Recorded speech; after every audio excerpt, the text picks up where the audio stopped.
we often forget that we need protection continuously, and we forget that, and only remember it when we're in difficulty.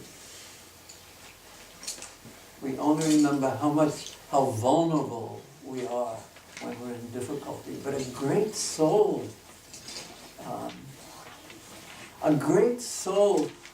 is one who continuously takes shelter of the Supreme Lord. And what comes up in these classes is, what is the meaning of taking shelter of Krishna? What does it actually mean? And in the first part of the prayers of the devotees that we read in the morning, it explains who Krishna is. Who is that person that in the second part, in the second set of verses, we're going to be, or the devotees are saying that we can take shelter of. And that person is in all places, at all times. There is no place where he is not. He's all powerful. He's the source of creation. He's the source of creation, and he's the cause of destruction, and he's maintaining everything. And then when the universe is annihilated, when it is destroyed, that energy is within him. So this is the person who is Krishna. And then they also explain that he comes as an incarnation, or many incarnations. He comes to this world, avatara, one who descends. He descends to this world, and there he is, still all-powerful. Still everywhere through his energies, but yet inconceivably a person, a supreme person, who is not only all-powerful and supremely powerful, but he's also all-beautiful. Just think of what that means. All-beautiful, unlimitedly beautiful. We can't really conceive of what unlimitedly powerful is like, except we can look up in the stars at night, and we can see. How many stars were there last night? Did anyone count them? Pardon? Do you remember? Huh? So many. Yes, there were so many. Did anyone actually see the stars last night? Look up and see them? Yeah. Who did? You did? Yeah? Were they nice? Did you know how many there are? I think 100 billion. Yeah. So many. There's so many. But this, to create a universe. Yes. Like a galaxy. Yes, it was even more than a galaxy, it was a universe. But, so just imagine the power that is required, the power and the energy that's required, and the potency required to create a universe. But that's nothing for Krishna. There's countless universes come from him. Countless universes. So by looking at what we can see, we can get a glimpse of what unlimited is, but we can never understand unlimited power. And that's nothing for him. Even Brahma, later on, in the end of the 13th chapter of the 10th chapter of the Bhagavatam, when he sees that all the boys that he has, and calves that he's stolen, were they calves or cows? Calves that he had stolen. That they suddenly manifested four-armed Vishnu forms. And each of those were unlimitedly powerful. So, manifesting unlimited entities that each had unlimited power. Now that gives us a glimpse of how powerful Krishna is. And Lord Brahma, when he understood that or saw that, he said, he fainted. He fainted and was fearful, actually, because when one comes in contact with great power, one naturally becomes fearful, and fearfulness is a part of being reverential. It is. You could say it's part of being awful, but it doesn't. It sounds funny, but filled with awe. reverence. But naturally, he starts shaking, and Brahma was so bewildered. He fainted. And then when he actually offered his prayers to Krishna in the 14th chapter of the 10th Canto, he said, let other people say they understand something about you, about God, but now they can say what they want, but I have nothing to say. So I go like this. When one is confronted with the actual understanding of what is infinite, of what unlimited is, one's own small intelligence suddenly feels very, very, very small when confronted with that. Just like we can think ourselves, we saw that little video of that little boat on the ocean, and it was the waves were going up and down. So when the little boat is on the shore, it thinks everything secure, but then when it actually confronts the vast ocean, confronts that, then he feels, not the boat feels, but the people feel their own insignificance. So one may think, well, if my boat is big enough, then I won't be fearful. But the reality is, compared to the ocean, there is no boat that's big. Because the ocean is vast. So the first point that came from the morning classes, which were from the prayers of the devotees, that gave us an idea that Krishna is unlimited. He's huge, he's big, he's bigger than big, he's bigger than we can conceive of. And yet, he's a person. And he has lotus eyes. If he's unlimitedly powerful, and he's truly unlimited, why isn't he unlimitedly beautiful also? Why only say he's unlimitedly powerful and the creator and things like that? But he's unlimitedly, just try to think of what unlimitedly, how attractive, unlimitedly beautiful is. We can't. And that's what Krishna means, the all-attractive. So then in the second section, which we spoke about yesterday afternoon, the devotees start moving towards the practical. And they explain that this world, I remember the one word of Bhiman, because we remember Bhima, who's so powerful in the Battle of Kurukshetra. And not only powerful, he was fierce, because he was angry. So Bhima means fierce.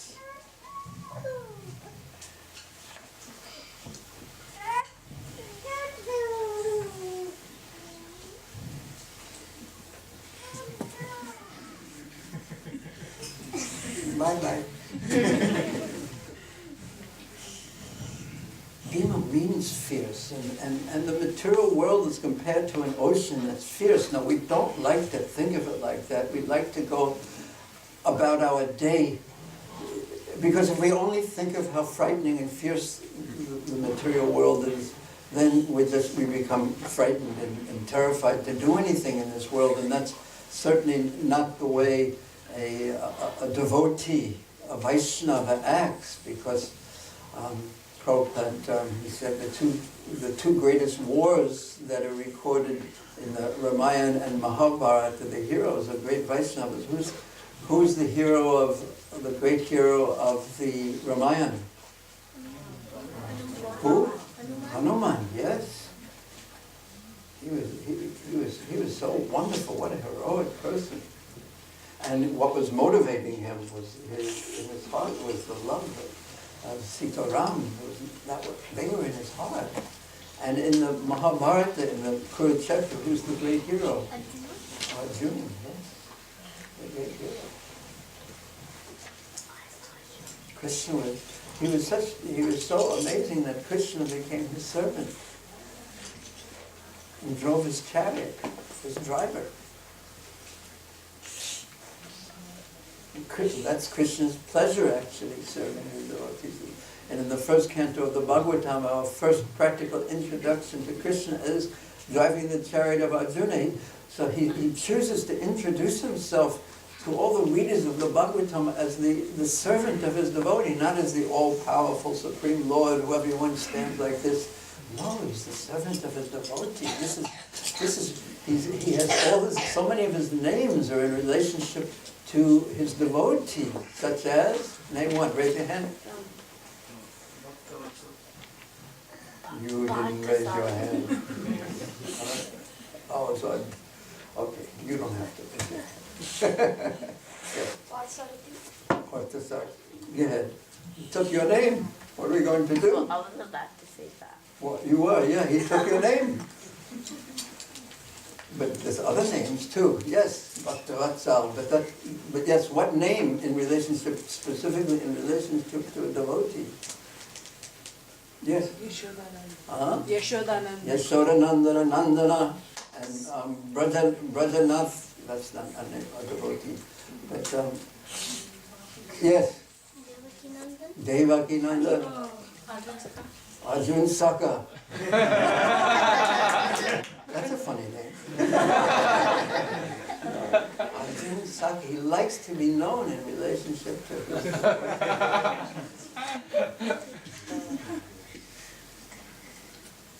So, the second set of prayers, the second section that we had yesterday, is making almost like a plea that this world is fierce. Now the children don't really have to or shouldn't think like that unless they're the kind of child like some of the greatest acharyas, that they just understood it from previous lives and they didn't want to know about the material world and they didn't want to get entangled. And they took, how old was Śrīpad Shankaracharya when he took sannyas? He was 9. So many ages he took sannyas. There was some, Madhvacharya was how old? 8 years old. 8 years old. So they just had this understanding. They were born with that understanding. Not born with it like it just popped like that, but from previous lives, or they're also such the personalities not of this world actually. But for most of us, making our progress towards depth in Krishna consciousness, we have to go through life, and we have to be fearless as we go through life, and fearless in the struggle for existence, as described in the 5th canto of the Bhagavatam, prayers to the Lord. Fearless in the struggle for existence, and how to become fearless, like Hanuman was fearless, and Arjuna was fearless. It is by taking shelter, and this is what the Devatas is saying, by taking shelter of the boat of the lotus feet of Krishna. And what does that mean? What does that mean to take shelter of the boat of the lotus feet of Krishna? Yes? Follow the footsteps of the Mahajans. Yes, but what are those footsteps? Specifically, what's described? Hare Krishna. Hare Krishna. Hare Krishna. Have you come to the class? The cows don't need you? I was in the kitchen yesterday. The cows didn't need you? Oh, we've done. For the morning. Done. Do you like them? Love them. Yeah. Krishna loves cows.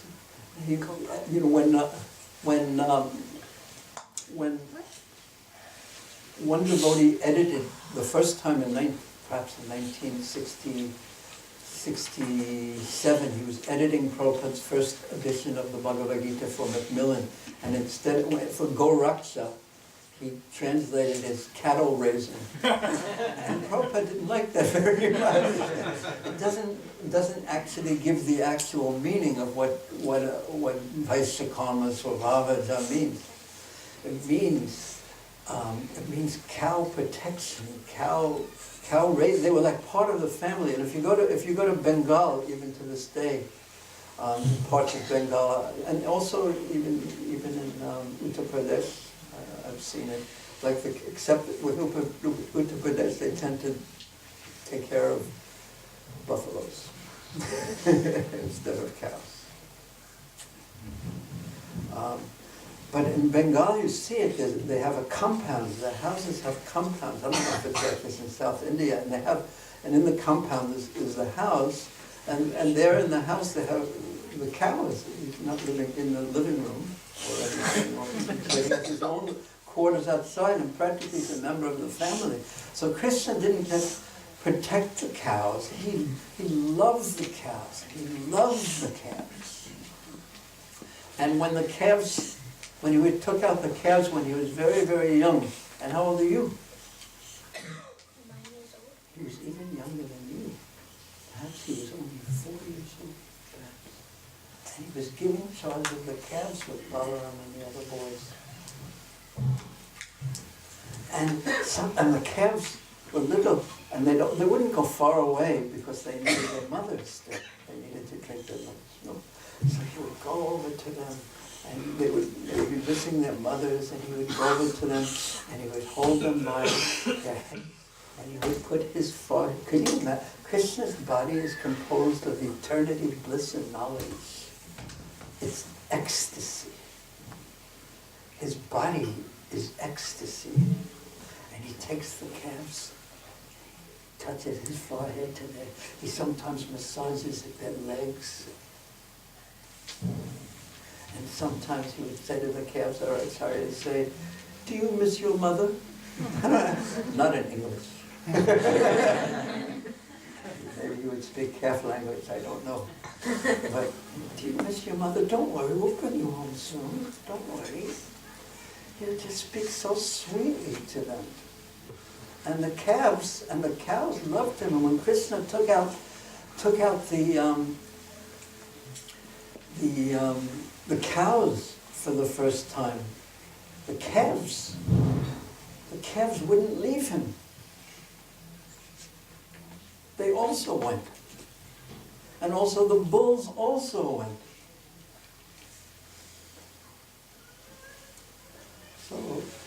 So this is so much a part of the devotional culture to take care of cows, and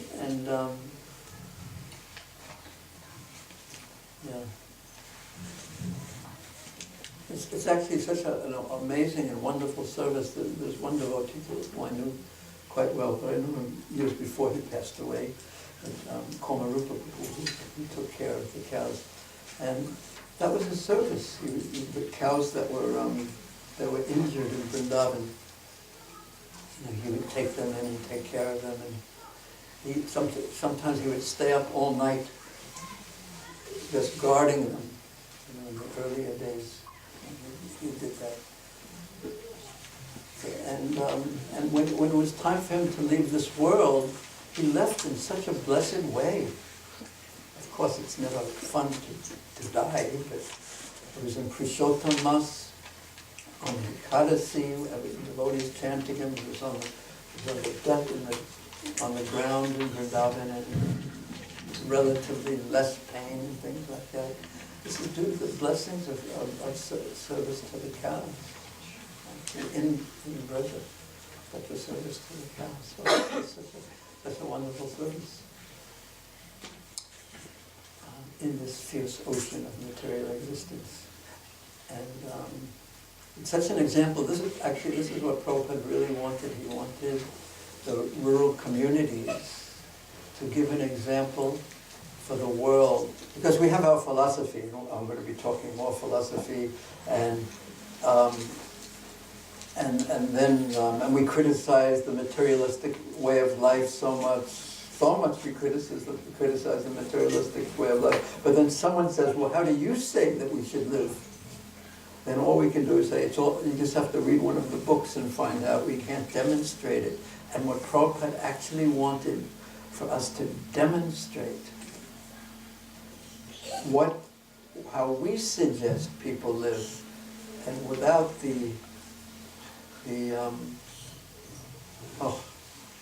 someone sent me a little video on this. Did it make it to Melbourne of the rat race when they end up? Did you ever see that one? Did you ever see that one? No? Oh, good. Then maybe I can show it to you sometime. It's so sad in one sense, but they call it the rat race during the world, and then in the end, I don't want to tell you the ending. We won't spoil the ending, but it's I wanted to show how you can be peaceful and live simply off the land, taking care of the cows, and have time left for developing your love for Krishna. And not only the time, but the peace of mind, the simplicity of heart, the peace of mind to actually be able to think about Krishna.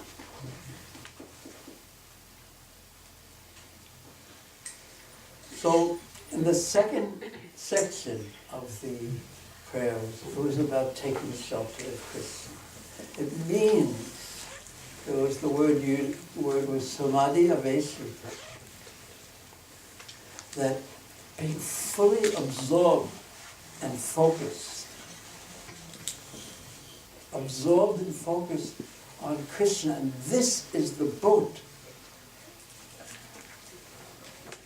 And it can be done by remembering Krishna, it can be done by chanting Krishna's name, or serving in this way, or serving in that way.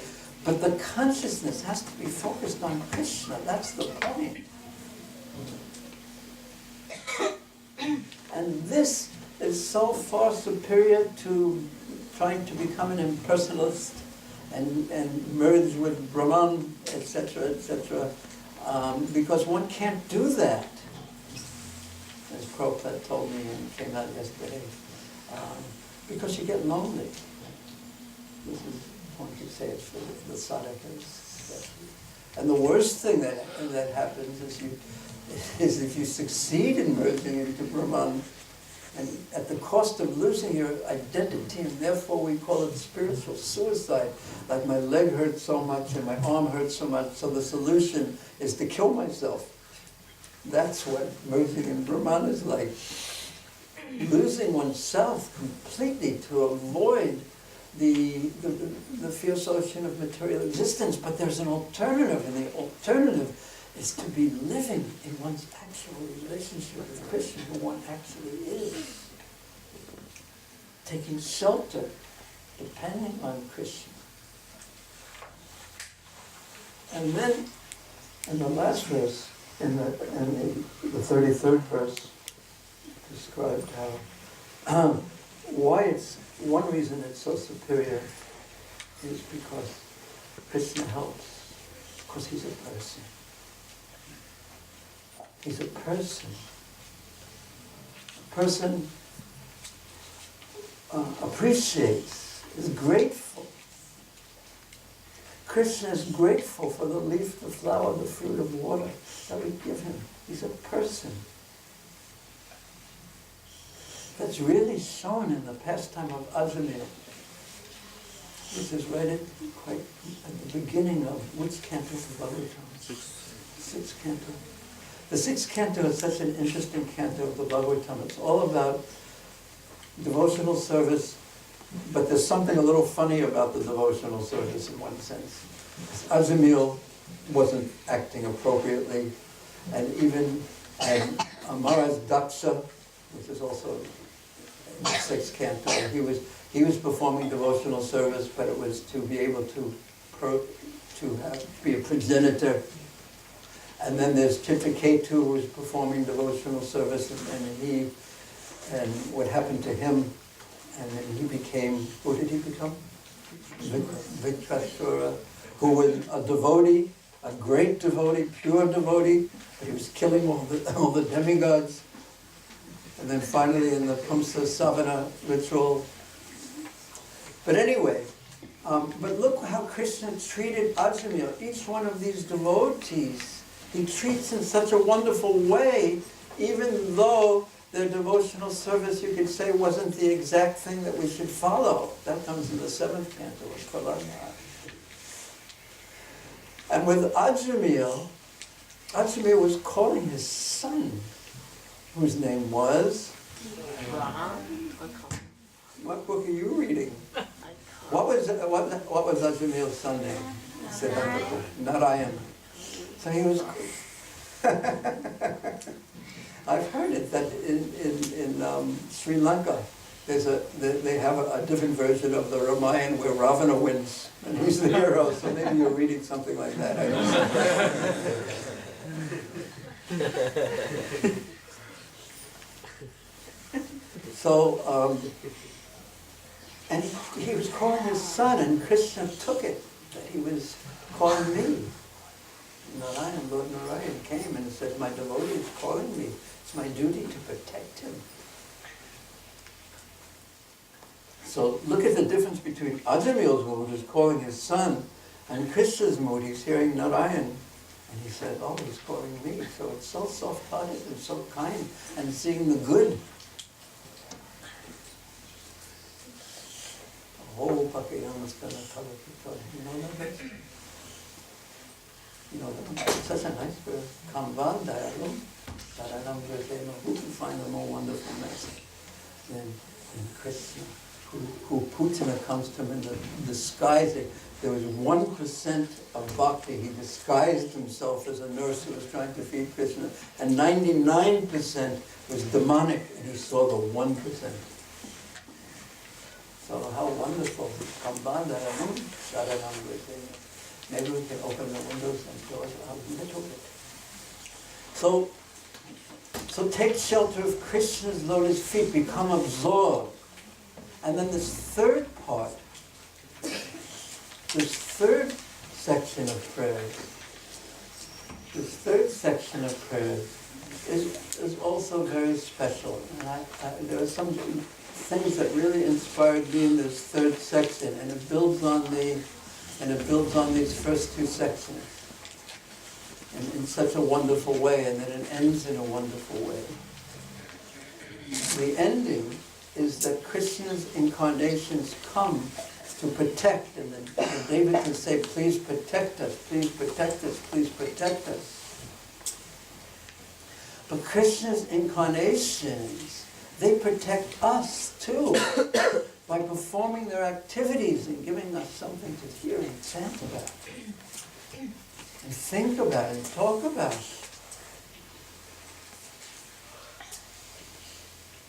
Now, so we can all say that we can approach this constant absorption of thoughts about Krishna. First of all, we should know that this is what we're supposed to do. And there's two ways to do this. One is the platform of rag marg, which means rag means like when someone's the dyer who colors cloth, that's called rajak. That's what they're called. And so rag actually means coloring the consciousness with Krishna, with thoughts of Krishna continuously. But in rag marg, it's spontaneous and completely natural. It is based on one's actually loving Krishna. And it is a perfection, in a sense, even though it's a practice, but it's a perfection. Because you love Krishna, and then your love just has to blossom and flower. And it's completely natural and spontaneous. But Vaidhi Marg, Vaidhi Bhakti, is when you follow the rules and regulations. So if you're doing something because you know it's the right thing and you have to do it, it doesn't have the power that Rag has, that spontaneous love. But our acharyas explain that we follow the rules and regulations to gain spontaneous love. So it's not just that there's one path that leads to Vaikuntha and the other one leads to Braja. But the followers of Mahaprabhu, they follow their Vaidhi Bhakti. And this was very much emphasized by Bhaktivedanta Thakur and Bhaktisiddhanta Saraswati Thakur. They're preaching, they're Vaidhi. Whatever they do is for the purpose as a support of Rag, a spontaneous love. And what happens to something that's not very strong yet? without support, it just falls apart. So Vaidhi is seen in that way, so it's so important to follow the principles, rules and regulations and restrictions of Krishna consciousness that will support our development of love for Krishna. But we should also know that the love for Krishna is what's being supported. We're supposed to develop that. So, in this third section, I'm going to, so we may think that, I'm supposed to take full shelter of the lotus feet of Krishna. This is what the Devatas are saying. And this is the vision that is, this is their introduction. This is Srila Vyasadeva and Sukadeva Goswami's introduction to Krishna's taking birth and performing his pastimes in Braja. So they're fixing our mind in a particular way. Get ready, this is something that's going to happen, and this is what you should do, and this is what the purpose is. You watch this. You watch what's going to happen very, very carefully, because you're supposed to always be thinking about Krishna and chanting his name. So this is why, this is all the philosophy is in there, because this material world is a dangerous place. And even we read that purport of Srila Prabhupada's that talked about the positive part about danger, of the positive part of the fierceness of material existence, that it sort of squashes our tendency to want to just enjoy life. The dangers are there to remind us that yes, this isn't the place that's going to be the dream that I was imagining that's going to happen in my life. It just never happened. Although the young people have to have their dreams, and so some parts of the class go like this, no problem. But everyone above a little older should pay attention and know that there's a different purpose in life than just to simply enjoy and progress and climb to the top of the ladder.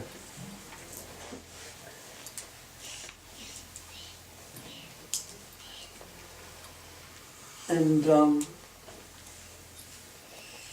we may think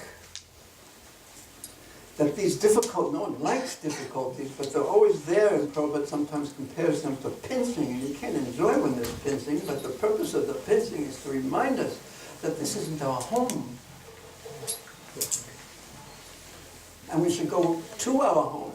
But here we are, having,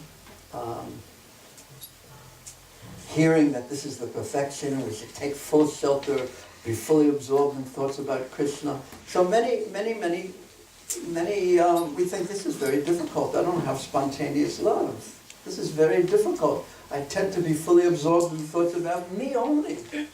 Me and my extended me, with my family, etc., etc. So it is difficult. But let's hear now what Prabhupada, why don't you take the sound one from the first class, because I actually had little sections of Prabhupada's lectures on becoming absorbed in thoughts of Krishna, but we didn't get to them. But listen to what Prabhupada says here, that it's not actually that difficult. And Prabhupada would always say, what is the difficulty? And in his presence, it seemed like there was no difficulty. And when you say, well, this is the difficulty, he would explain how it wasn't difficult at all. And we're going to need the sound going on this one. Are we ready? Go. He is the original source of everything, and he is taking birth. Therefore it is called Goyam. It is very mysterious. Just like Kunti, when offered prayer to Krishna, she said that you are inside and you are outside, you are all pervading, you are present everywhere, still people cannot see you. This is the mystery. God is everywhere. But we cannot see. How it is, that is explained by Kunti. Just like somebody's father is playing on the stage, dressed in a different way, like a king or something. But the son cannot recognize. Although the father is playing just before him. The father is playing in his front, but he can understand, he is saying some king is playing. Similarly, God is everywhere. God is everywhere, simply you require to purify your eyes to see God. Otherwise God is everywhere. It is not that God has to be searched out some long, he is in, of course his real abode is long distance. But still, he is within your heart. Ishvara sarvabhuti sarvabhutanam nidesya tishtati. So, to purify the eyes, we require that is meditation. How to search out? He is within my heart. Anywhere you sit down, you can see God, provided you have got the eyes to see. Premanjana charita bhakti vilochanena santas sadaiva hridayeshu vilokan. Those who are saintly persons, they are 24 hours seeing God. They have no other business than to see God. But they have got eyes to see. That is the difference. Ordinary person, they have no eyes, therefore they cannot see God. But those who have developed consciousness, Krishna consciousness, purified eyes, they can see always 24 hours. They don't see anything else except God. Because God is everything. Whatever we see, if we have eyes to see, then we can see God in every second, every moment. How? Or that we can practice. In the Bhagavad Gita it is said, Rasoham Mapsukauntiyo. I am the taste of water. When you are drinking water 100 times, so as soon as you taste water, how nice it is, you can immediately see God, Krishna. Oh, here is Krishna.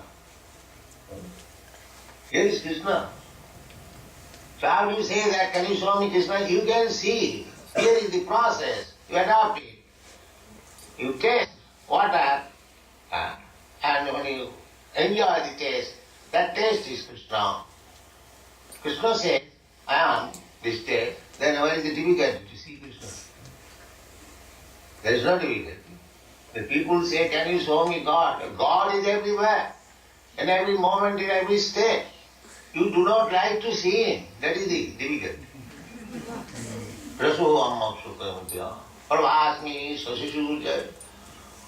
am the sunshine and moonshine. Who has not seen sunshine? Everyone has seen. From the very morning, we see sunshine. And at night also, when there is darkness, there is no sun, we see moonshine. So sunshine, moonshine, Krishna says, Prabhasmi Sashishurjaya.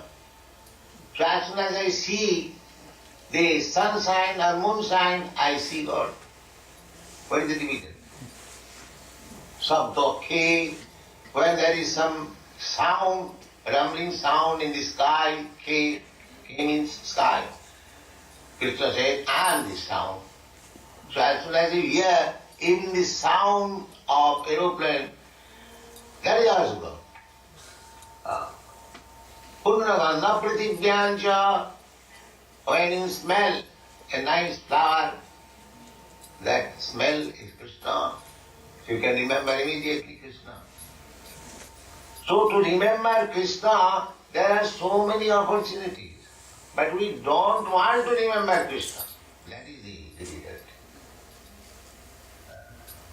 Therefore, it is said that Janma Guhyam Bhagavato.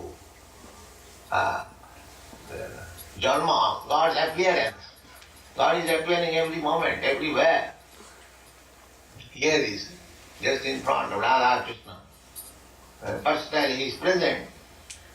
But others will see his stone because he has not purified his eyes. And Chaitanya Mahaprabhu, as soon as he sees, he falls down. God, here is my Lord. So you have to purify to see God. God is present everywhere. You have to ask anybody, can you show me God? Have you seen God? These questions sometimes made. And what is the difficulty to see God? You don't like to see God. That is the difficulty. Otherwise, there is no difficulty.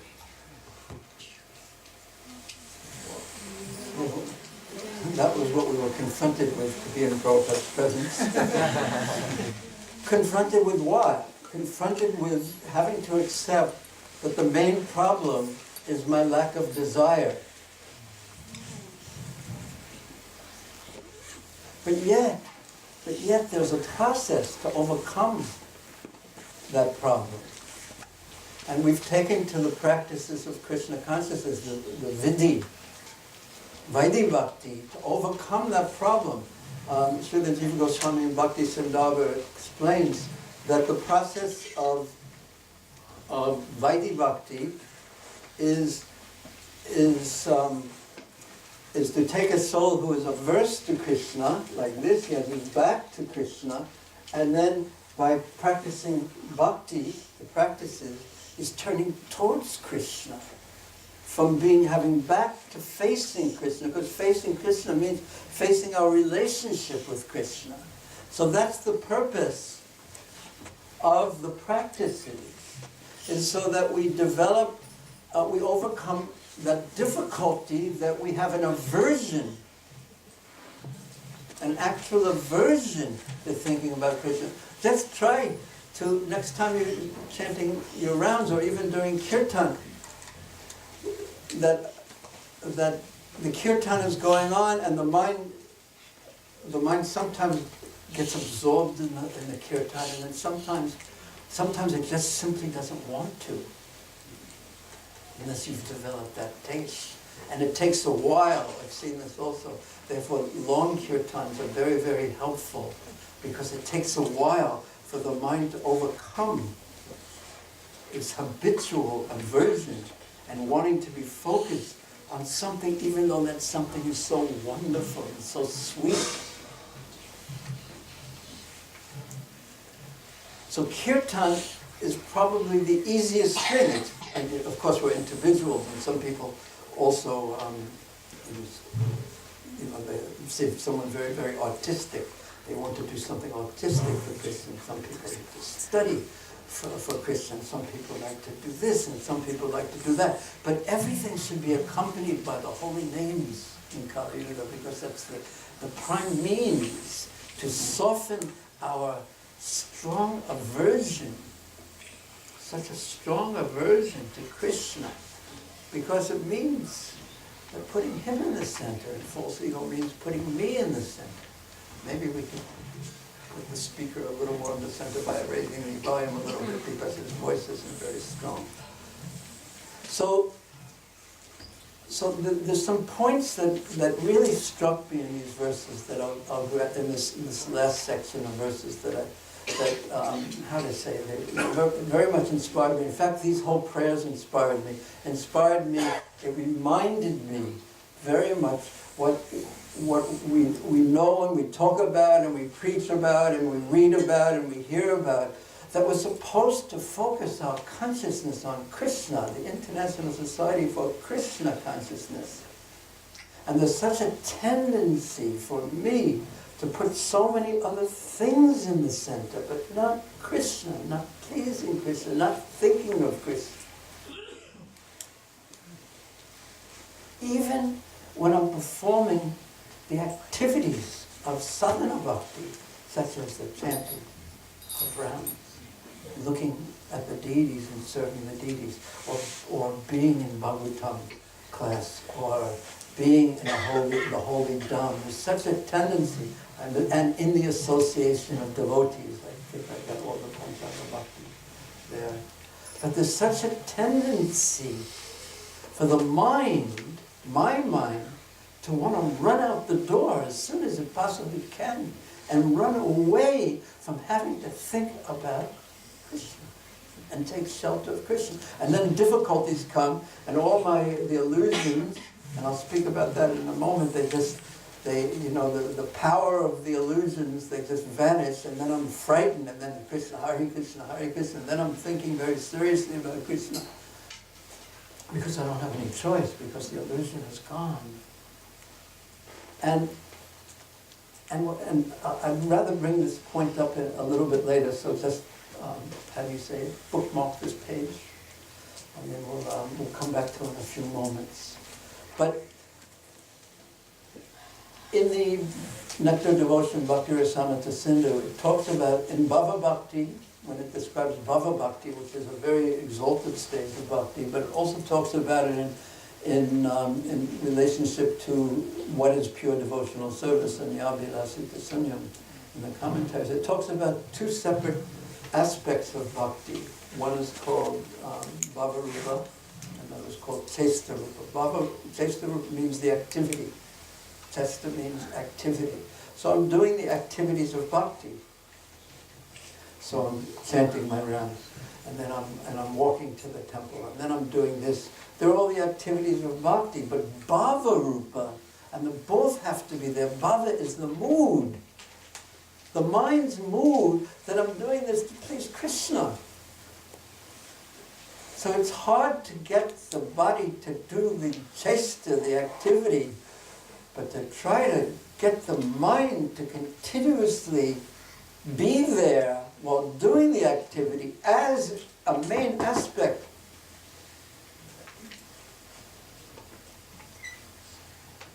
To chant for Krishna's pleasure. To chant Krishna's name for his pleasure. And yes, I will become pleased. I won't be the loser. But to chant my bhava, my mood, my internal thought, my desires to please him. Then I become pleased, just like the stomach. The food is placed in the mouth and the whole body becomes satisfied and nourished and strong. So this is the essence, really. And it's good if everyone does the externals, but the internal should follow. The internal means the move. And we push ourselves and we push others, sometimes to chant, get them up to 16 rounds a day or something like that. But how about the internal part about being attentive? Quantity, everything always quantity. But how about the mood of why I'm doing it? And why am I doing it? I'm doing it so that Krishna is pleased. We want to have that because it's natural.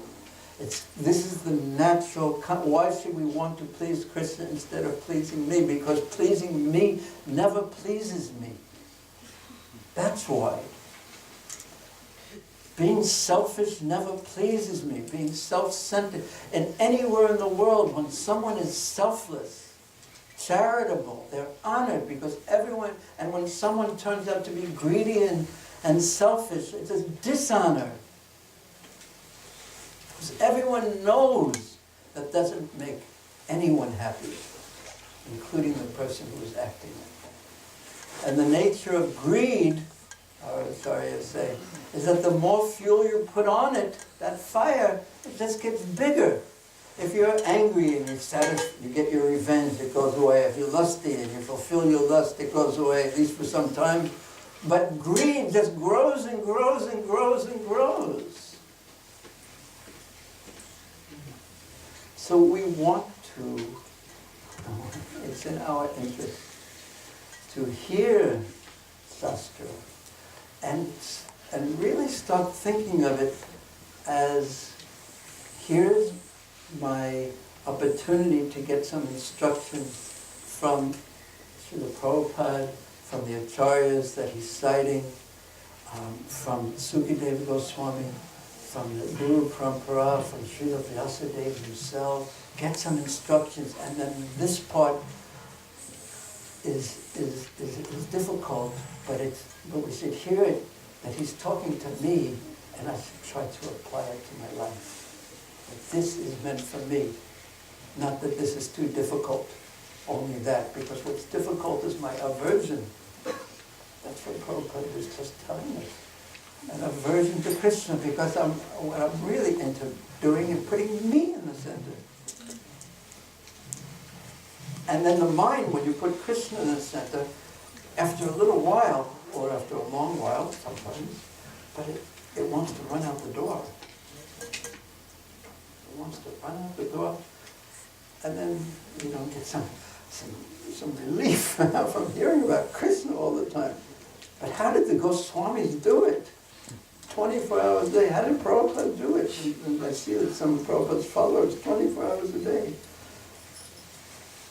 Because they have a taste, they're blessed with that, and that is the real blessing. Even the devotees aren't asking for that. They're asking for protection. And our acharyas explain in some of the comments on these that they're satkam devotees. They have their material desires, but it's okay. Krishna reciprocates with that. But what you're going to hear about very soon is Braj. And that's on a different level completely. That everyone is just thinking about Krishna. And their ecstasy is complete. And their mood is so powerful, it defeats and holds captive the unlimitedly powerful Supreme Personality of Godhead. It captures Nampari Hum. He remains in their debt because their love for him is so complete. He's so wonderful that he reciprocates with what we come to him with. In material life, if you have that four-letter word, boss, can you satisfy your boss? You can't, practically speaking, because he's not satisfied, so how can you be satisfied? Because his boss is putting so much pressure on him, because our first responsibility is to the stockholders.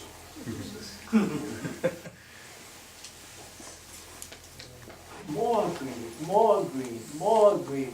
No one is satisfied, no one is satisfied, no one is satisfied. But take shelter of this boat, is what they're saying. Take shelter of hearing and chanting about Krishna. Take shelter of the Bhagavatam and the holy names and the devotees and the deities and the holy places. So I'm just going to summarize these verses till we get to the one that I'll speak about the specific points on. So in text 34 is a summary that I wrote. Through your transcendental incarnations, you instruct those on the Vedic path how to advance towards love feeling. All the instructions, Sava Vidhina Sedachara Etya Kinkara, for the remembering. Yes, so thus, through all the Vedas, it is you who is being worshipped through the Vedic principles. That's what they say. So the Vedas Chasavaraham Eva Vidyo, you are being worshipped. It is you who is the goal, the focus, the center of the target. And then in text 35, now this is a very interesting one. And I had to get the commentary especially translated to make sure that I wasn't imagining what I'd like to say about this.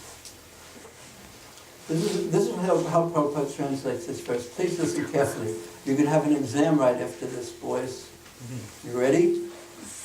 You ready? I'm going to ask you, and the adults as well, what do you remember? O Lord, cause of all causes, if your transcendental body were not beyond the modes of material nature, one could not understand the difference between matter and transcendence. I'll read that again, that's the first sentence. O Lord, cause of all causes, if your transcendental body were not beyond the modes of material nature, one could not understand the difference between matter and transcendence. Only by your presence can one understand the transcendental nature of your Lordship. Did you hear that? Only by your presence one can understand your transcendental nature. The devotees were so overwhelmed by the presence of Krishna that they understood, and our Acharya Vishnu Chakravarti Thakur comments on this, that they understood this, what's coming out of you, the ecstasy, the mood that's coming out of you, cannot be produced by matter. This is of a different fragrance. It's coming from a different realm. But without Krishna's presence, you don't know this. That there is you don't even know there's a different realm. That there's anything beyond the tastes that are available in this world. The fragrances of this world. Goodness, passion, ignorance in their combination.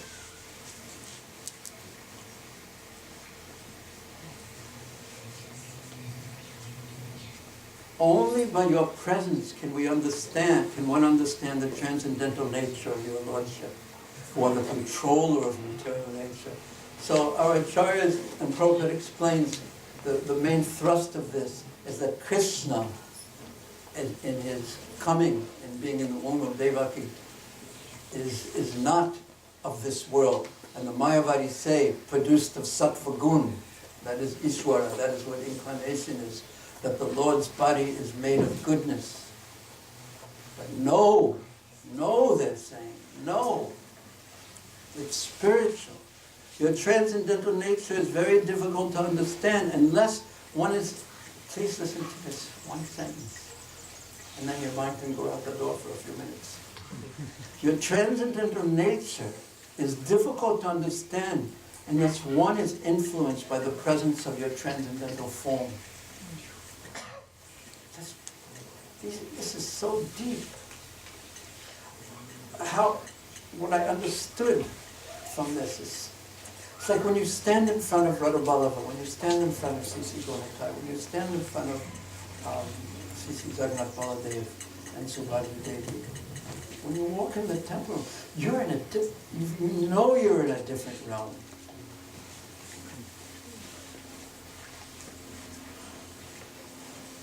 You're in front of them, and the atmosphere is just not like the atmosphere in your home, in your office, in downtown, in this city or that city. There's something so rarefied, purified, subtle, with its sweetness. Now, how are you going to know about that sweetness unless you put yourself in the presence of the Lord? And that can happen not only in front of the deity, but also in front of the presence of the Holy Name. Or the presence of the Bhagavatam. Or the presence of Sri Vrindavan Dham, Sri Mayapur. These places are not of this world.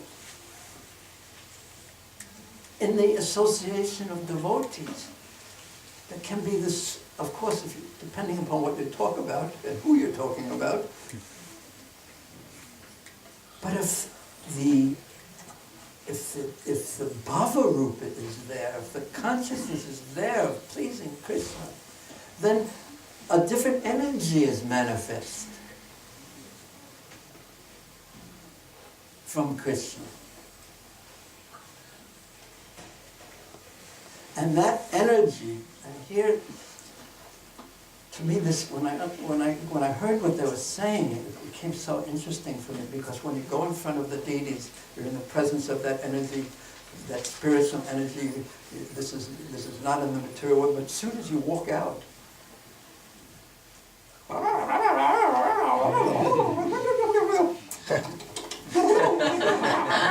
and it's gone in one sense. So It's natural.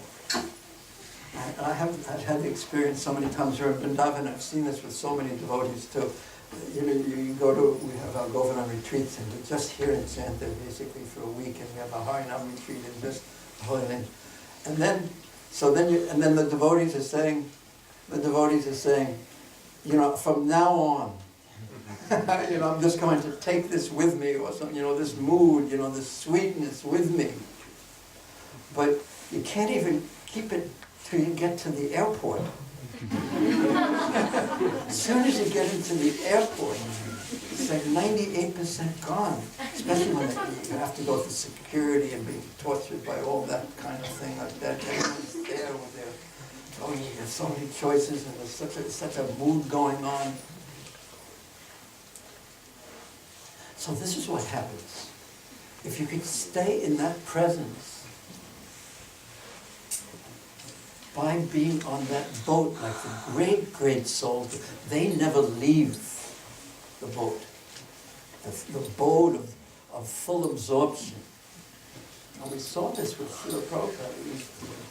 He didn't have any, there was no off time, nor did he want any off time. He was talking about Krishna, reading about Krishna, chanting, preaching,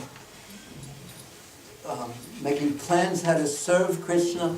He was, and then his presence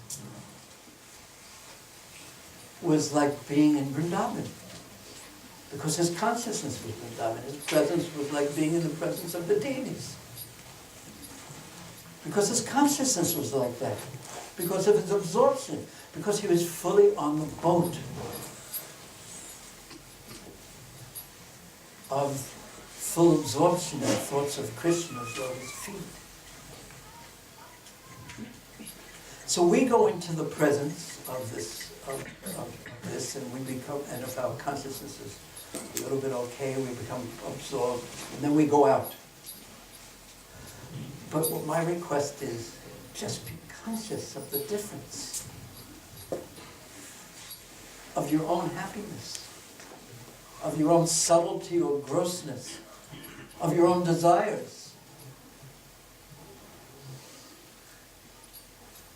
So in front of the deities, and we're in one mood, and then we're on the tramp. Any of you got to work on tramps when you're in the world or whatever, or when you have to deal with your family life and everything like that, and going to school also.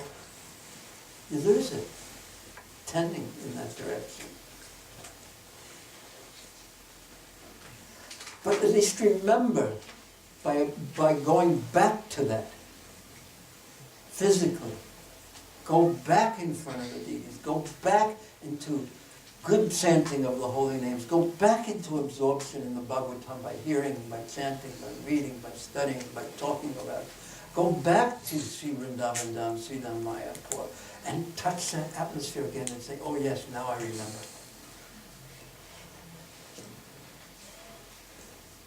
And then we go out again. But notice the contrast.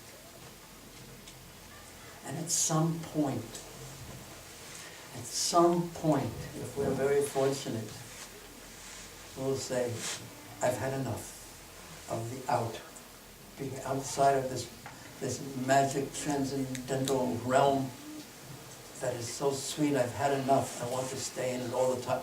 And that's what Prabhupada said. Actually, there is no difficulty, even if you're going to school, even if you're living at home with your family. And Prabhupada's going, and the demigods are going to say this very soon. Even if you're at work, there's actually no difficulty other than the fact that we haven't had enough of material consciousness and we want to still taste that. The difficulty is we don't desire to be with Krishna. Again and again this is said, and it's so hard to accept it. The problem is that I want to be independent from Krishna. This is the problem. So we place ourselves in front of the deities, and then we go out. Taste the difference. Taste the difference again and again. Then say, I think I need to change my proportions. Instead of coming on Sunday for 1 hour, mostly to get prasadam. Then I'll start coming Saturday and Sunday to get prasadam. And then chanting, and then you take chanting at home. Why? Because that taste is different, of a different quality. It touches the consciousness. I want that. And then we want to gradually, no matter what it takes. And once you're on the path, it's just a matter of time, really, in one sense, before you say, I've had enough.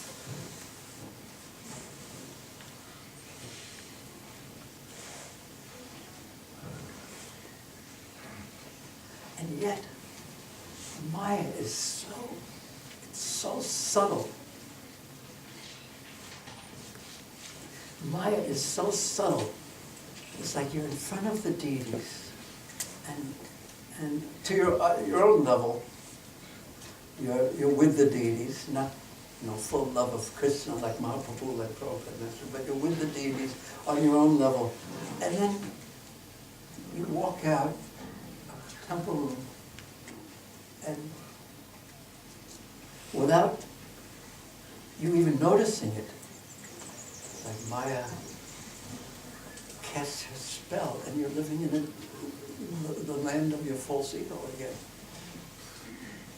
Have you noticed that? It's so subtle, it's seamless, practically speaking. You just drift into the land of dreaming, the land of living in your mind, where you're the center again. It's so subtle. I've noticed this. And you don't even notice it's happening even. It's so subtle. And then you have to come back. Not just in front of the deities, but you just have to chant. Because you can take the holy names are such a gift. Because Mahaprabhu said, Nam Nama Kari Bhukuda Niva Sarvasakti, they have all potency. And you can be anywhere, there's no restriction of time and place. Sometimes the deity curtains close and the doors of the temple are locked and you can't get in, but it's not like that with the holy names. And I've seen devotees, so I know it's possible, that have just developed the habit, for example, of chanting.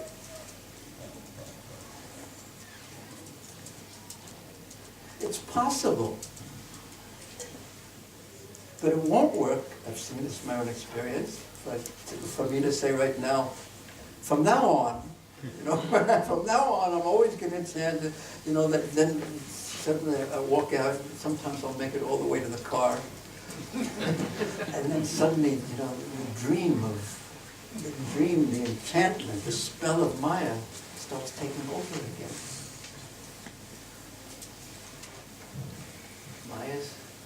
But what does Krishna say? This is what it means. If you surrender to Krishna, if you take shelter of the bone of Krishna's lotus feet, if you actually take that shelter, you are his, and he is yours.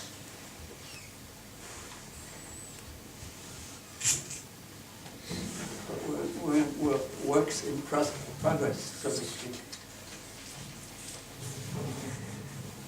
So the next verse, anyway, of course I've read these verses before, but this is such a wonderful thing about studying and to teach, is that you see these points that they're saying, they're clear, they've always been there, but I never noticed it before.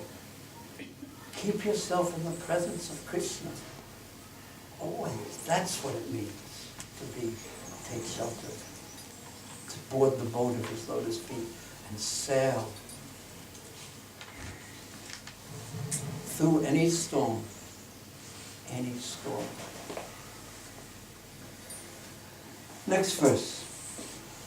Your transcendental names and form are understandable only by devotional service. Speculators cannot understand them through their imagination. That's through their So this is my summary of the next verse. That really, when we're chanting the holy names now, okay, maybe we'll get something, we're seeing the deities, we're getting something, but when Mahaprabhu saw the deities, Lord Jagannath would faint to the ground. When Mahaprabhu was asked, what did your Guru Maharaj tell you when he said, don't study, he told me, Vedanta Nahika Adhikar, Krishna Mantra Japa Sada, E Mantra Sa, you chant. He told us the Prakasananda Saraswati, so you just chant the holy names. E Mantra Sa, this is the essence of Vedanta. And then he said, then he explained the result of that, and he gave a verse from the Bhagavatam that our Acharya say, or it says that Mahaprabhu said it's the essence of the Bhagavatam, and it is Jatona Raga Drita Chitu Uchai Hasat Chito Roditi Radhi Gayanti Manavan Nitradi Lokachaya. That by chanting the holy names, this is what happens when one chants the holy name. When one's actually in touch with Krishna and chanting, one's dancing, one can't control oneself.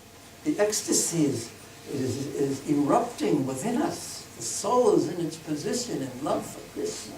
Dancing, chanting, falling to the ground, tears pouring from one's eyes, laughing, crying.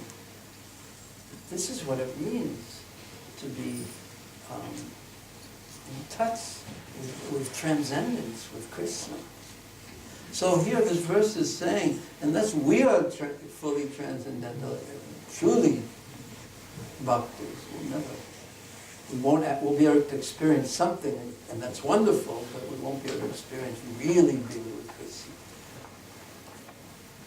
And then the next verse is one that's very important also, and it was one that I wanted to go over in a little detail, but please listen to it. I'll just read the English though. Even while engaged in various activities,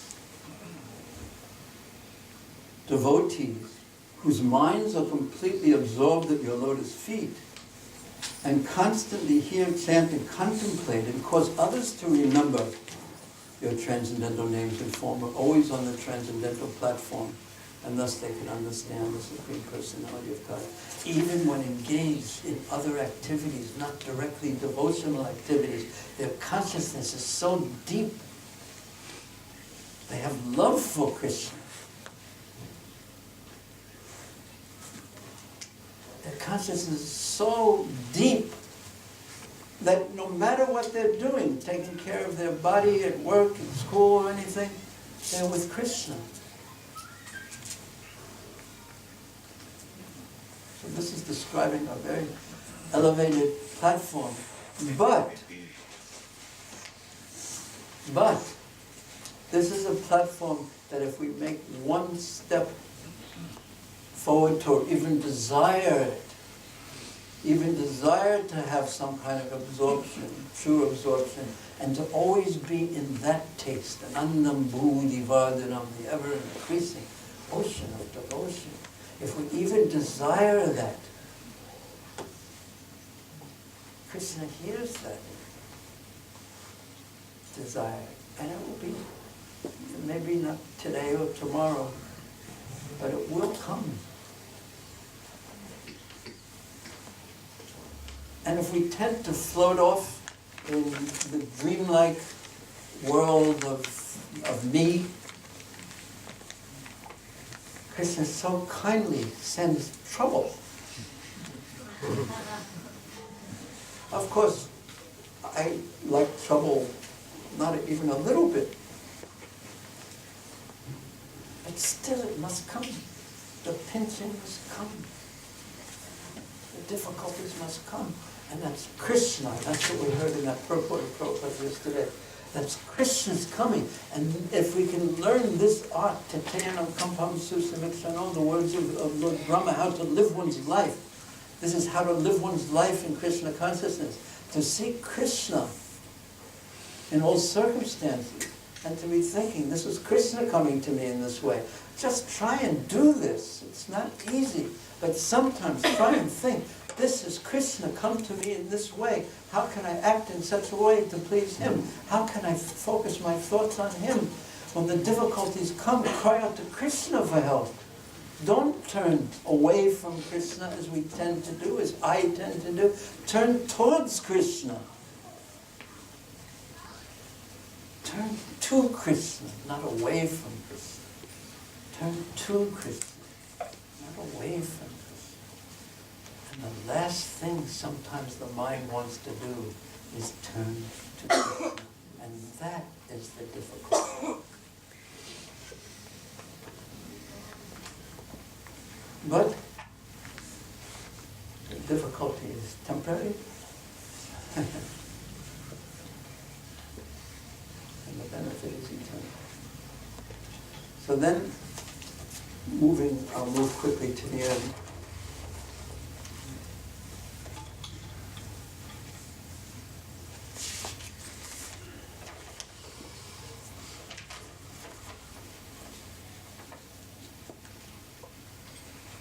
Your appearance destroys the demons who are present on earth.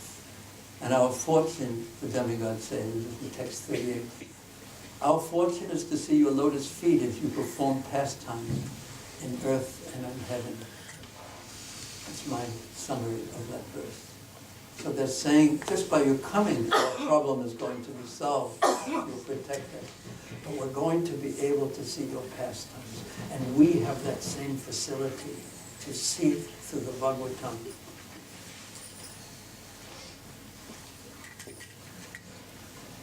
Because without content, our mind is going to, what chance do we have of thinking about Krishna? We hear about Krishna, so it's always Shravanam that comes first.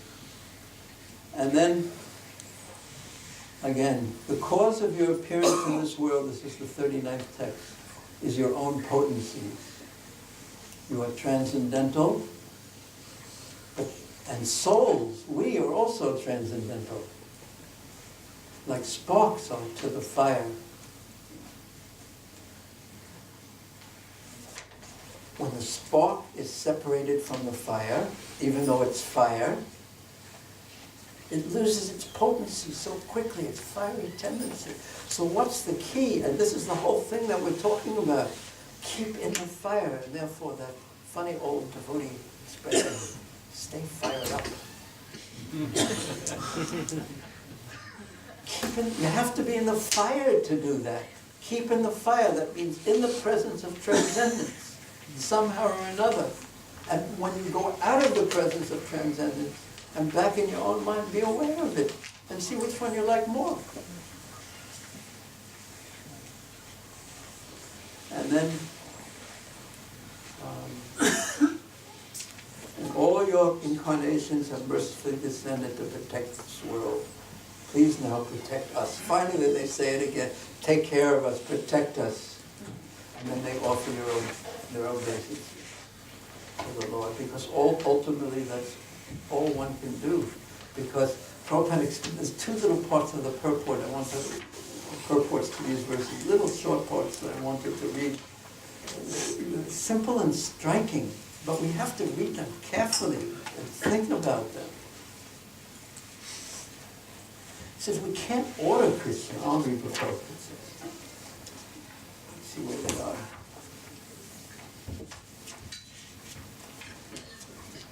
The 40th.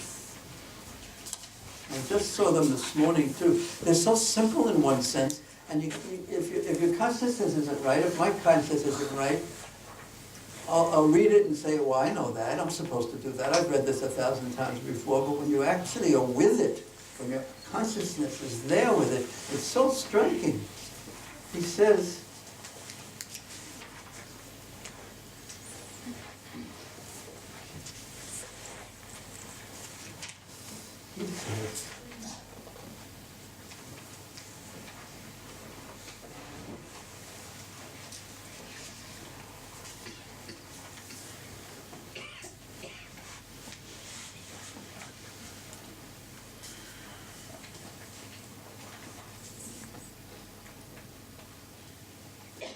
here's one. The demigods encourage Devaki not to fear Kamsa. She was in a fearful situation. Kamsa was going to kill her child, but what is he going to say next, Prabhupada? But instead of fearing Kamsa, think of the Supreme Personality of Godhead who is already within her womb. Now when I read this, I thought, this is such an instruction, because so many difficulties come. And they're real, just like Kamsa was real. But what this instruction is you can think of the difficulty for a little bit, but don't think of the don't get your mind so absorbed in the problem that all you're thinking about is your problems all the time. Take shelter of Krishna. Think about Krishna. Let your problem drive you to thoughts about Krishna. Or sometimes we think about how bad we are and how fallen we are and how this we are, and and that's not humility. That's just thinking about yourself. It's called self-indulgent neurotic behavior. Exactly. So instead of doing that, just touch what a wreck you are for a second, and then say, Krishna, unless you're merciful to me, what hope do I have? And then think about Krishna, then chant Krishna's name. It's a much better process, much healthier for the mind also. And it is the process of transcendence. So that little element struck me so wonderfully. And then there's another one.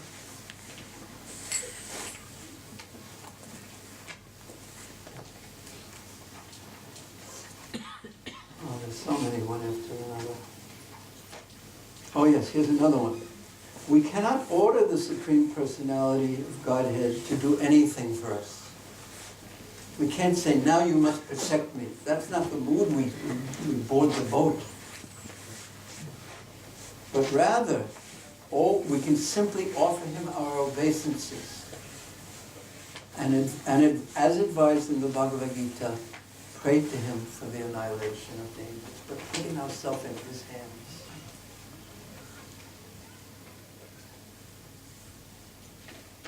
These are such wonderful instructions.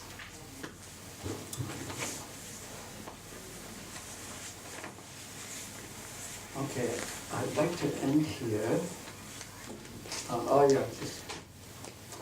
There's one little, there's two. There's two little videos. The first one, this is what I thought absorption and deity worship. I saw this little video of the, raise your hand if you've been to see Govinda Dev in Jaipur. Have you noticed the devotion of the devotees there? They're so devoted to Govinda. He's everything. He's the Lord of the city. Yeah, so this is just during the pastime of Holi. Very short, again.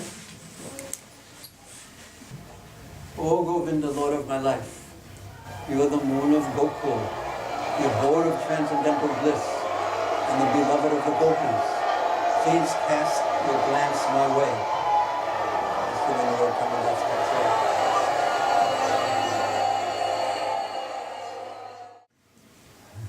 Absorbed.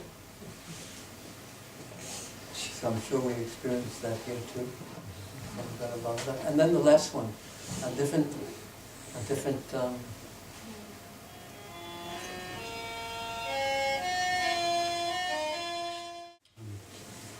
any questions?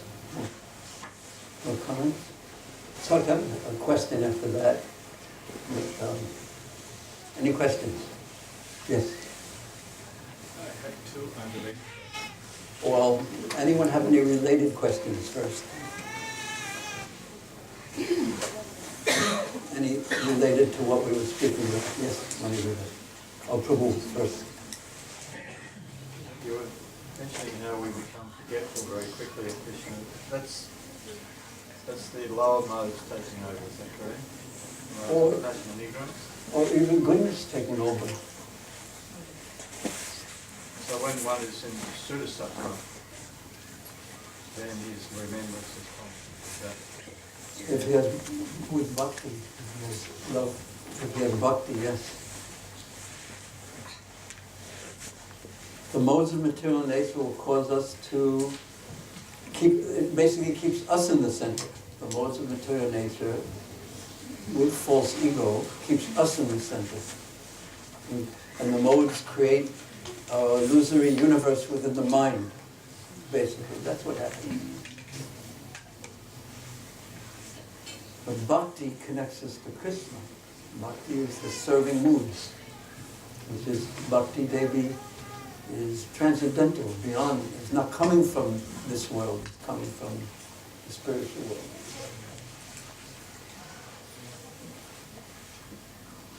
The lower modes keep us more and more entangled from goodness.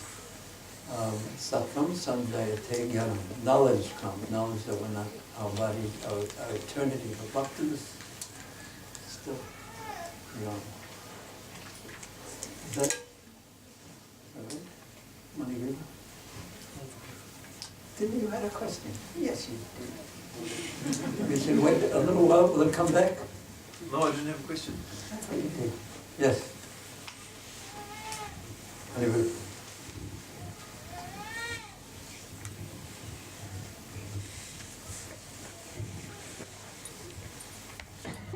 Just contemplating the drifting,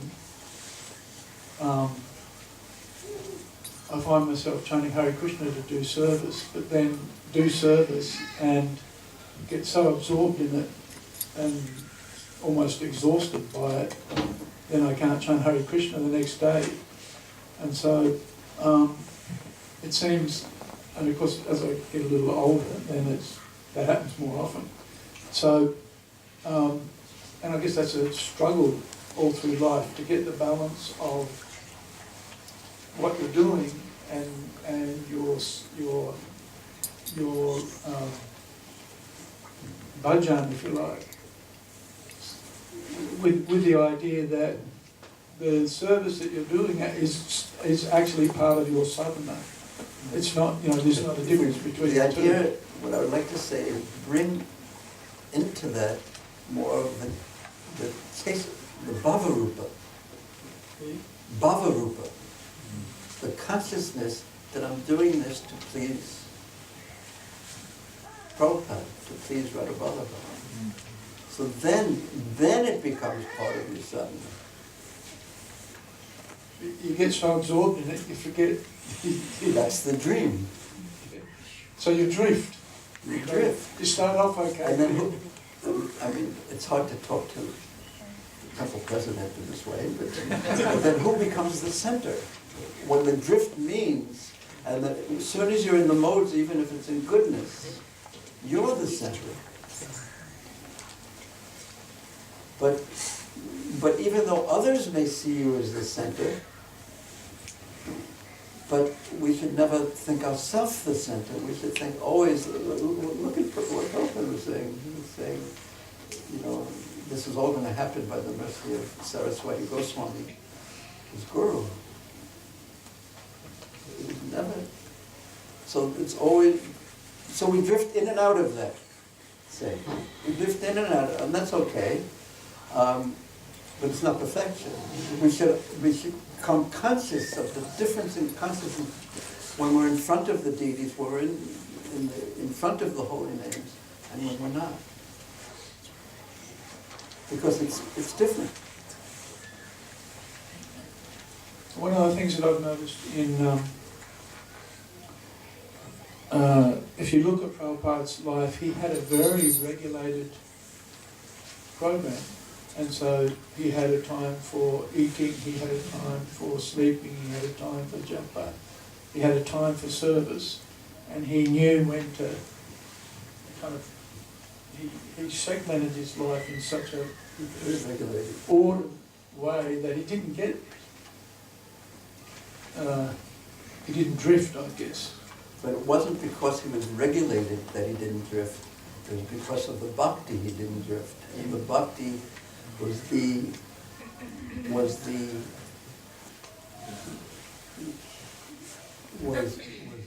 supported, you could say, if not talking about Prabhupada as an ordinary person, but now from reference to bhakti, is supported by the Vaidhi. Excuse me, the purity of mood is supported by the Vaidhi, and one is not controlled by the modes of material nature, as we tend to get controlled. So that's the Vaidhi, or the regulation, helps that, but it's not the cause of it. It doesn't cause bhakti in the same way that we saw in Prabhupada. So we use the regulation to remove ourselves of the lower modes of material nature. And of course, because the regulation has to do, so much of it has to do with the hearing and chanting and the service. So it's sort of siddha bhakti, it's potent in of itself. But we shouldn't think that the regulation is the cause. It's a natural product, and it helps.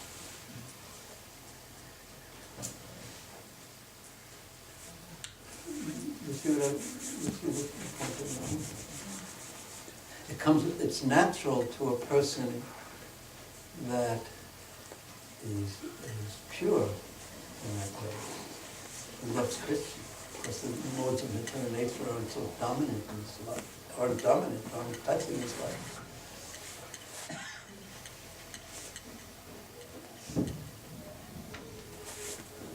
So we see Vaidhi, or now I do this and now I do this, and according to Shastra, as essential for us, as a support of our developing love for Krishna.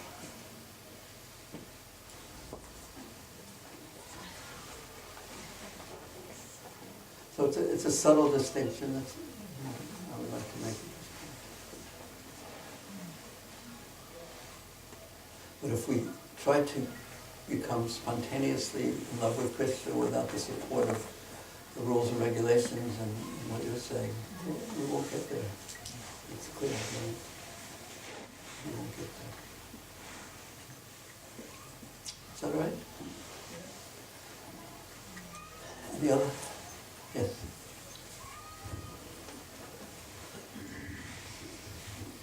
Maran, like yesterday evening we were discussing, and as we know that Krishna, Yashodamai and Nanda Baba, they have a direct relation with Krishna. And being a father, I can understand. I don't have to struggle hard to get attracted to my kids because I have a direct relation with them.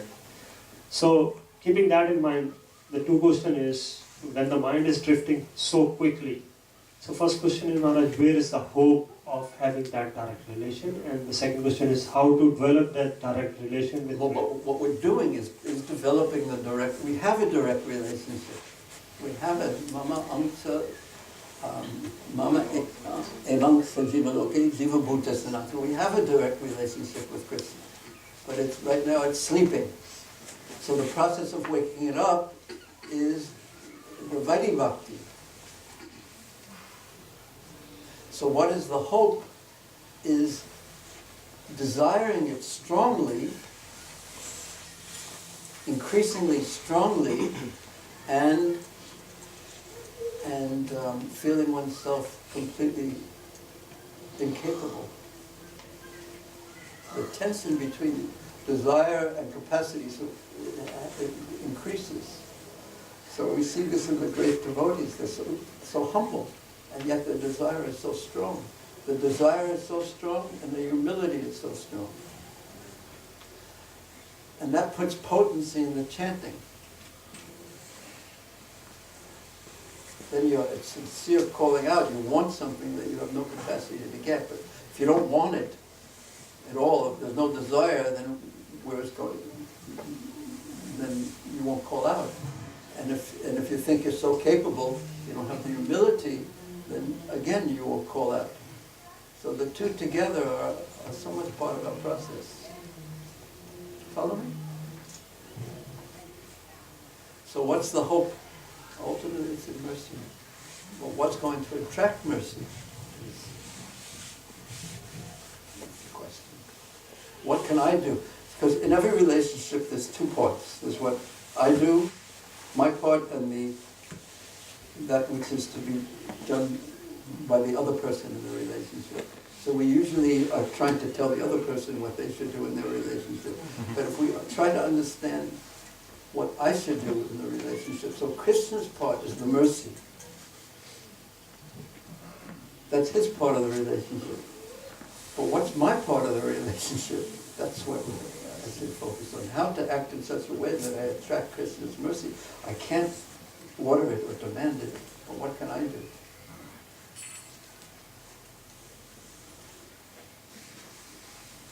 So in the words that Prabhupada used, that Śrīmad Bhaktivedanta Saraswati Thakur would say, is don't try and see Krishna, but act in such a way that Krishna will see you. To be seen rather than the seer. So if I were to ask you, what could you do to attract Krishna's mercy? Then you can think about that question. What consciousness and activities do I need to attract Krishna's mercy? More likely to attract Krishna's. That's my part of the relationship. Any other? You have a question? Any other? Yes, Krishna. In yesterday's evening class, in the starting of the class, you said three demigods, Brahma, Shiva, and Vishnu. Why was Vishnu told as a demigod? Yeah, I was reading Prabhupada's purport. Of course, he's not a demigod in those three. He's the one who's the Supreme Lord. But he has a particular function as the Supreme Lord there, and he's acting almost as if a demigod in charge of the mode of goodness, but he's actually, as you correctly pointed out, not a demigod. Excuse me? Those gods are the big three. The big three. Yeah. I never quite thought of them like that. I can't remember what they're called. The big three. That's good enough for right now. Okay. Think about it first. Think once at least before talking.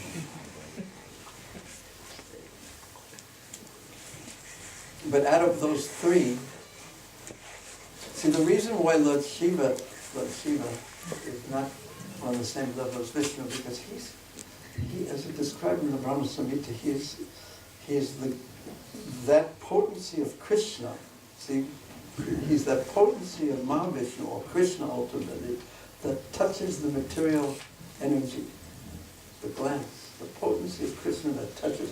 So because he touches the material energy, he's not considered fully free from the material energy, like Lord Krishna is, or Lord Vishnu is. So he's not considered in the same part. You have to face this way because I'm answering your question. Yes, Hare. Yes. Krishna's question, in Krishna's question, you said that you said Shiva is not the same level of the Lord, but I heard that Shiva is almost like a Lord. Yeah, like yogurt is almost like milk. That's the example So that Lord then Brahma why gives. cannot he the level of the Lord Krishna? Because he's almost, not quite, because he touches the material energy. So Krishna has nothing to do with the material energy at all. So,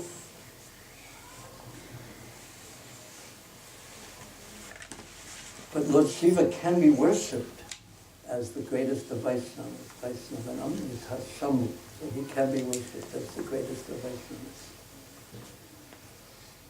One time in Hong Kong, Prabhupada, the priest of the local Hindu temple in Hong Kong, in Happy Valley on the other side of the harbor, very, very nice man, but not a Vaishnava really. So he came to see Prabhupada, and he invited Prabhupada to visit his temple. So Prabhupada asked me what I thought. And I said, no, I don't think it's a good idea. So he said, why? And I said, they worship Lord Shiva there. And he got so upset with me. And you tell them not to worship Lord Shiva? But they worship him as the Supreme Personality of God, and I somehow got this. And he said, oh, then I don't want to go. So milk is almost the same as yogurt, yes? But it's not exactly the same. Okay. Anyone else? Yes. Maharaj, you mentioned about humility doesn't mean that you keep thinking how fallen you are about yourself only. Yes. But what if you reach to a stage that the kind of standard is given of how much love you need to give to Krishna, and you understand you will never be able to achieve that kind of love if you keep thinking in your mind and you reach to it. So how to keep yourself motivated at that time that okay, there is a chance that I can also be there when you, but in your mind you understand that you will never be able to do that. Yeah. Well, certainly if you don't follow the process, you will never be able to do it. But it takes some humility to say, I'm not qualified like this, and I'm not even qualified like this, and I'm not even qualified like this. But at least to have a desire, the beginning of a desire. So how can I cultivate that desire? What can I do? Don't concentrate on what you can't do. You can't love Krishna because I'm not qualified on that level, as you have said. But what can I do? So sincerity would mean that you do what you can do.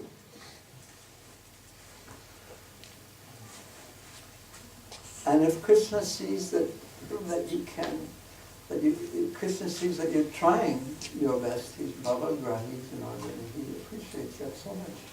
Well, the soul is trying to do it even though he feels himself so unqualified, even though he has so many desires.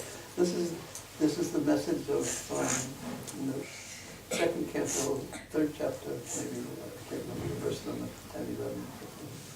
Akama Sava Kama Va, Moksha Kama Dadaji. You know that verse? Do you know that verse? No? What?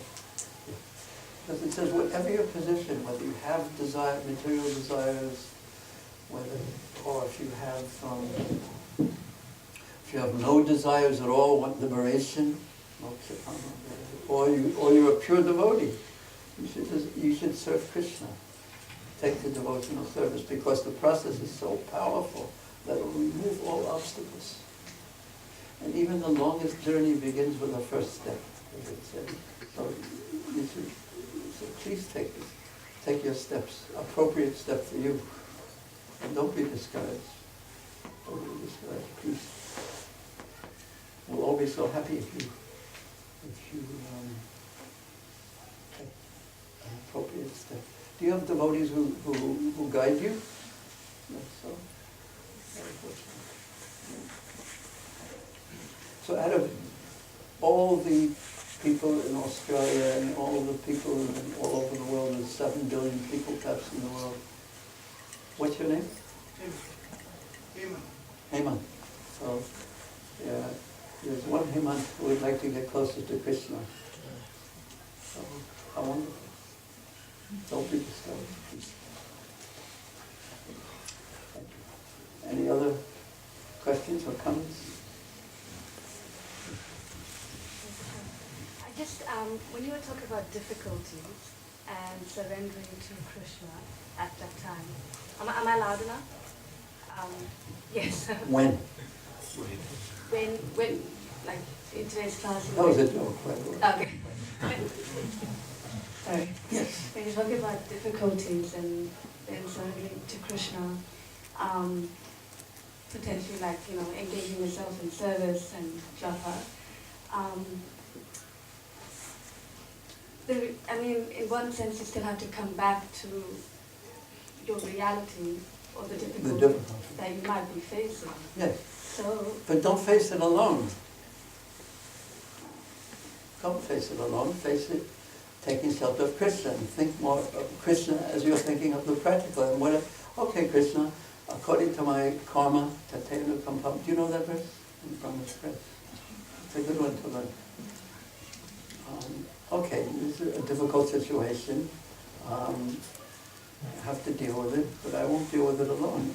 And I understand that this isn't the same exact thing isn't happening to everyone, it's happening to me. So I must have done something as an individual soul at some point in time that caused it to happen to me and not to someone else.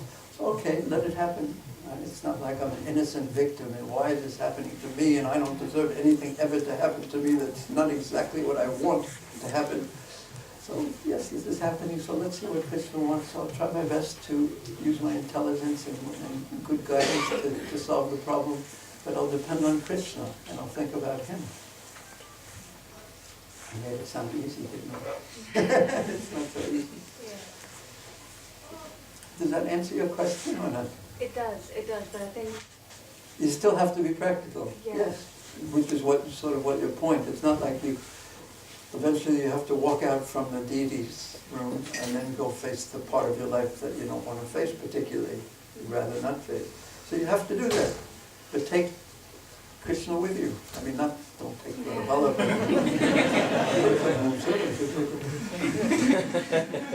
but no, but keep depending on him. Okay, Krishna.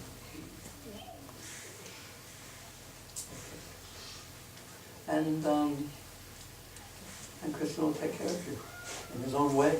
Maybe not according to your plan, he'll take care of you according to his plan. He's the doctor. If we were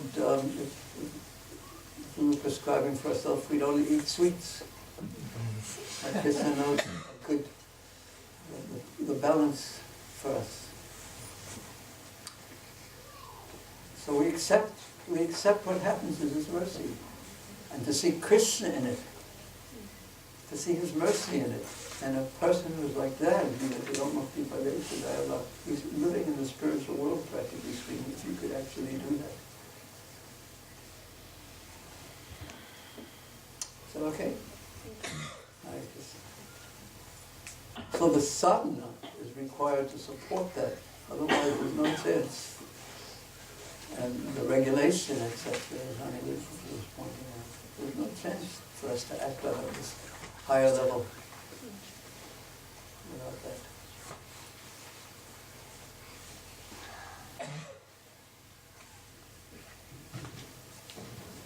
Any other questions or comments?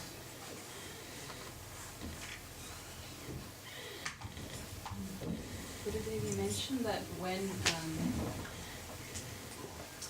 you mentioned from Prabhupada's purport that when we face difficulties, we should try to remember Krishna rather than the difficulties. Sometimes practically that's often hard to do. So practically that's often hard to do, yes. And we could say practically it's always hard to do because the mind wants to hold on to the difficulties. Yes, continue. So would you have any, like for example, if I'm coming home from office and I'm so tired, I know that's my time to read Bhagavatam, but I'm just so tired that it takes so long for me to even take out my mobile to read the Bhagavatam. So would you have any? I mean, what to do when you're on the, how do you go home? By train. By train.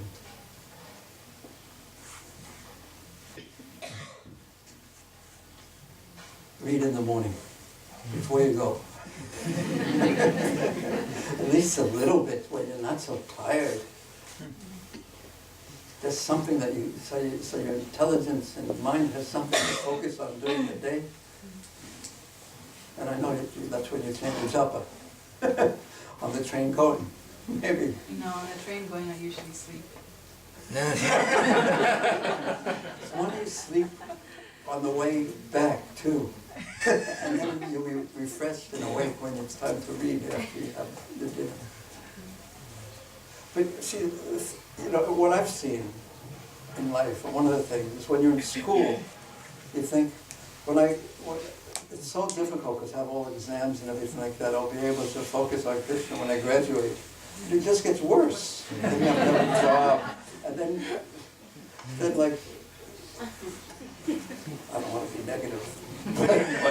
And then you're in school, like the young men, and they think, oh, now I have to go home. And, it's all wrong. But it'll be easier when I get married. It's more complicated. And it'll be easier when I have kids. It's easier when I retire. It's never going to be easy. Just face it now and just figure out something you can do to take a step forward that you can actually do. Because if your intelligence doesn't get any time to read, then it won't be fed. And then the mind just gets stronger, more difficult. So take it as urgent, even if it's a small amount. So that's something that would be, if we had more time on this, it would be wonderful to actually hope we could actually do this. To sit in this, because everyone's has the same problem who works. There's just not enough time. Everyone who's a student has the same problem. Everyone who's just a housewife and taking care of the children, it's a problem. And also everyone who's living in the Brahmacharya ashram has one kind of a problem. Everyone living, the Brahmacharis have another kind of a problem. And the old men have another kind of a problem.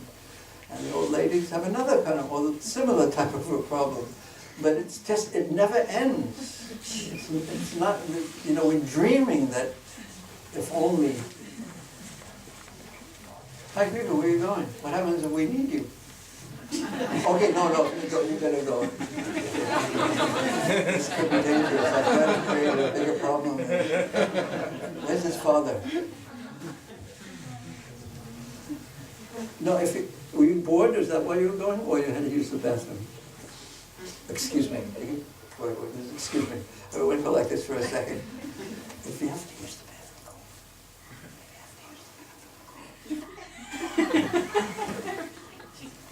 Oh, okay. I agree, it was so nice. He told me he was leaving because he was bored. Well, what happens if everyone was this straightforward? There wouldn't be anyone here anymore.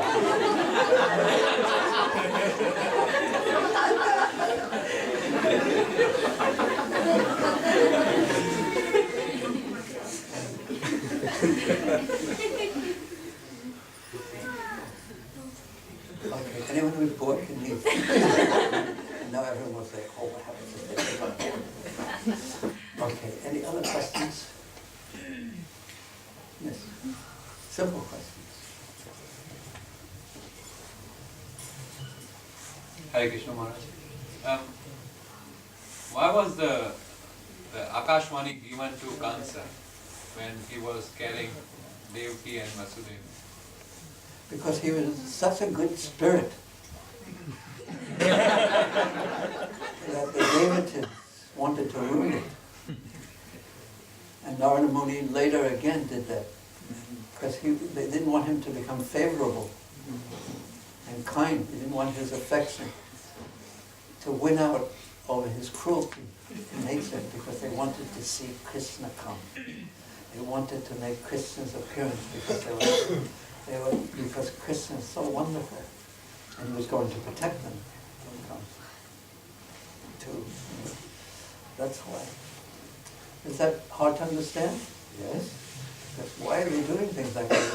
It seems to cause so much trouble in one sense, but there's almost the time to show that ant video. We found it, but it's already too late already. But there's levels. Things happen on one level, but there's always a level above it, causing it. So the sub-garments had to be killed. So many things had to happen, and Kamsa had to be pushed.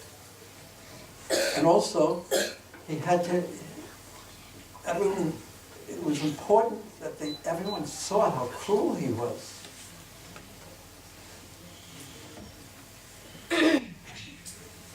Because in 1 second he's so affectionate, and then he hears that something's going to affect him in an unfavorable way. Whether it would happen or not, he doesn't know. But immediately, the demon comes out and he's going to kill his sister. So we think, so it's important that we see that every conditioned soul, in fact, has that tendency. We're in a good mood, we like someone, but if they do something we don't like, immediately the demon comes out, etc., etc. So sometimes it's important to humble us. Not that Kamsa was humble. Anyway, it's so many answers to that. Is that right? Any other? Do you have a question? Or is that just a... Yes?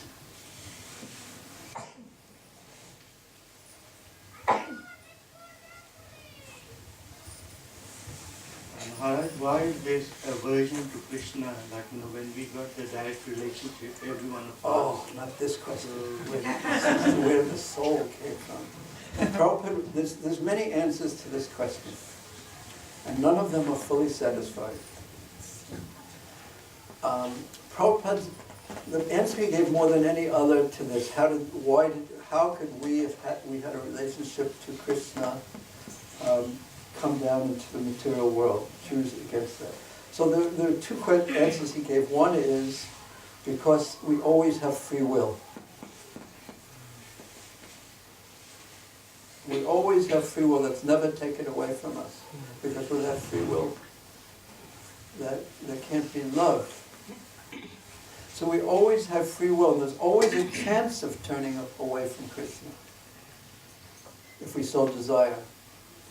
In fact, and what we're given instead of that, instead of our relationship with Krishna, who is the center of everything, is an illusory universe called the mind, where we can imagine ourselves as the center of everything.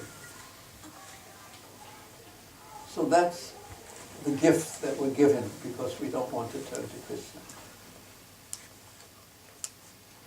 The other, so Prabhupada's answer was, there's always the opportunity to turn away from Krishna. Okay, you've done so well. You can go. You all the, and you're still here. Are you bored?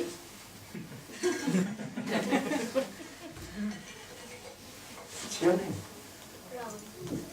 Round. I've heard it. I do. How old are you? 9. 9. If you could be any age you want, how old would you be?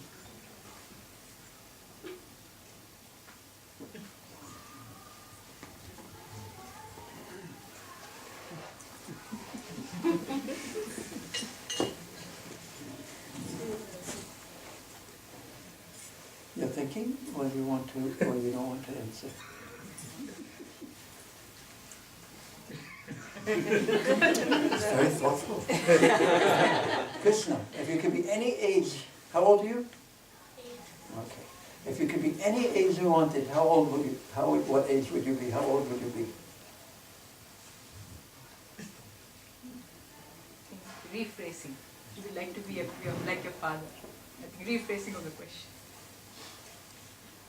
It's also giving a hint at an answer, isn't it, if you say that? Okay. How is it? If you could be any age, how old are you? How old are you? I'm 24. How old, if you could be any age you want, how old would you be? How old would I be? That's a hard question. That's, I guess that's why no one's answering it. Anyway. I don't know. Aniruddha Prabhu. Ask the older people. But generally the younger people want to be older, the older people want to be younger. And the other thing I've noticed is that no one wants to be what they are.